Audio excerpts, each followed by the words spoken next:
Hola amigos, ¿qué tal? Stuart here from Spain Speaks with a news update video. We'll have a look at some of the main stories that have caught my attention in the press over the last couple of days or so, while you guys take in the fantastic views of the city of Alicante that I have behind me. Now let's get straight into the news, and Spain's Defence Minister Margarita Robles is making headlines because of what she said over the weekend, a fairly serious statement she put out, and it is that society in Spain is not aware of the total and absolute threat of war. The Minister of Defence, Margarita Robles, has warned that the threat of an attack from Russia, even with nuclear weapons, is total and absolute, and has stated that Spanish society is not aware of the enormous danger posed by the Russian leader Vladimir Putin, since today a ballistic missile can reach Spain from Russia.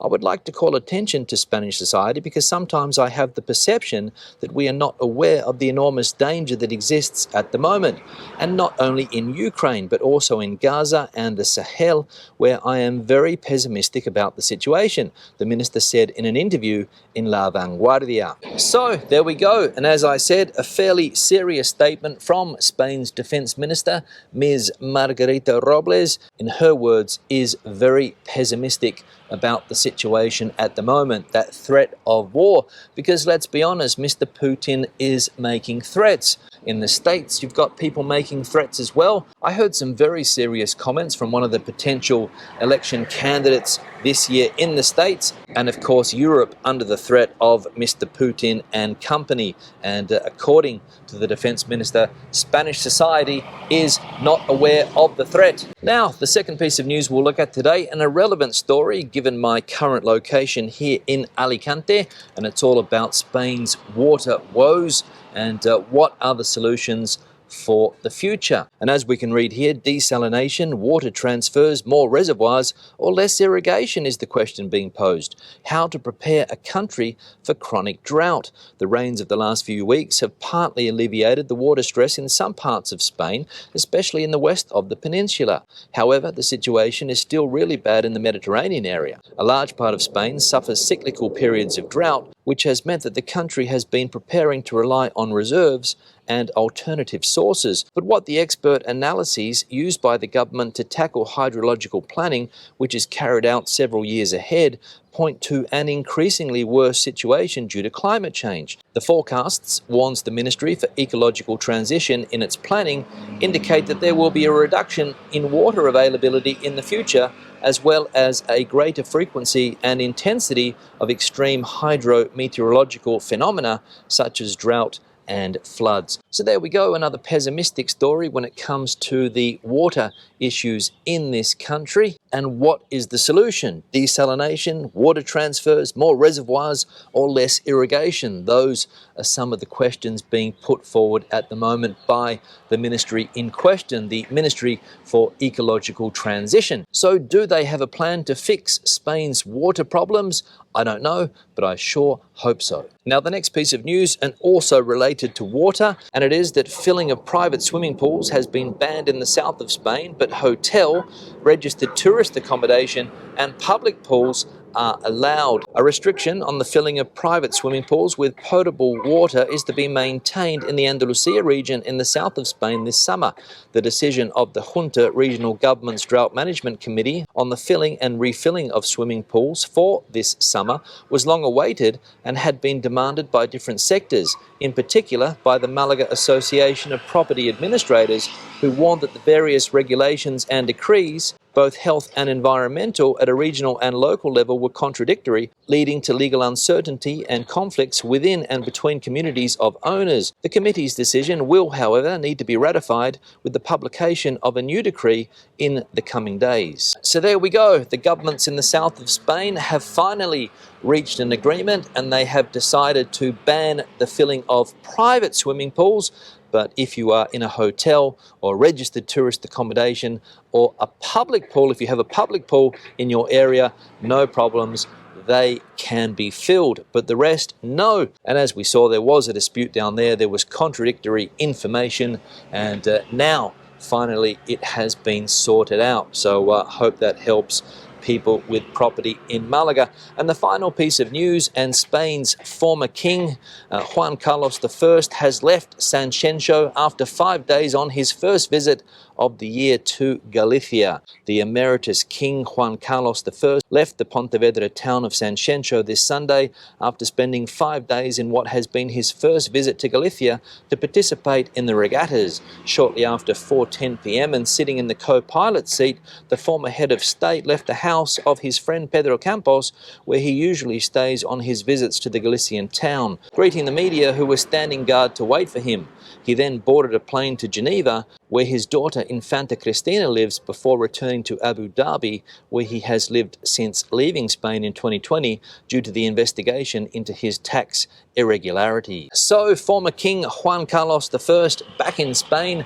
As we know, he has these visits to and from the country every now and again to participate in these sailing regattas. Doesn't come to Spain for anything else, except to see a doctor, I think, but he loves his sailing. And of course, the paparazzi out and about waiting to catch photos of this king who, as we saw here, was forced to leave Spain because of tax irregularities. And so, apart from the king and one other sister of the king, not many of the royal family left in Spain. And let's be honest, it tells us a lot about the Spanish royal family. Now let's have a look at some comments that have been left on videos recently. One here from GJS: I prefer to avoid Spain now. Turkey, Italy and Greece offer better value and a better experience. Yeah, GJS, thanks for the comment. And this has been a fairly common point of view from many people in the comment section in recent times. People saying that they are going to avoid Spain, look for somewhere cheaper, for example Turkey, Italy, Greece. Better value and a better experience, according to this person. As we know, there's a bit of an anti-tourist sentiment in Spain at the moment. Graffiti has been popping up around the country. I'm going to be honest, here in Alicante, I haven't seen any negative graffiti as far as tourism is concerned, but maybe I haven't been looking hard enough to find this graffiti. But good luck to you with your travels to the 3 countries that you mentioned, and I'm sure Spain's not going to miss you. Another one here from Charles: mass tourism is a problem. Local greed plays a major role, though. Mass tourism destroys precisely that which one and all ostensibly come to see and experience. Yeah, Charles, thanks for the comment, and many people would agree with your words. Mass tourism is a problem, and here in Alicante, as we can see behind me, the city of Alicante, this is mass tourism 101. Tourists everywhere you go. These apartments here on the coast, these apartments that I have to my left and in front of me here, fill up with tourists during the summer months, and the local economy down here depends on that industry. I imagine there was a lot of greed in the sector decades ago when all of this first started. People were rubbing their hands with glee.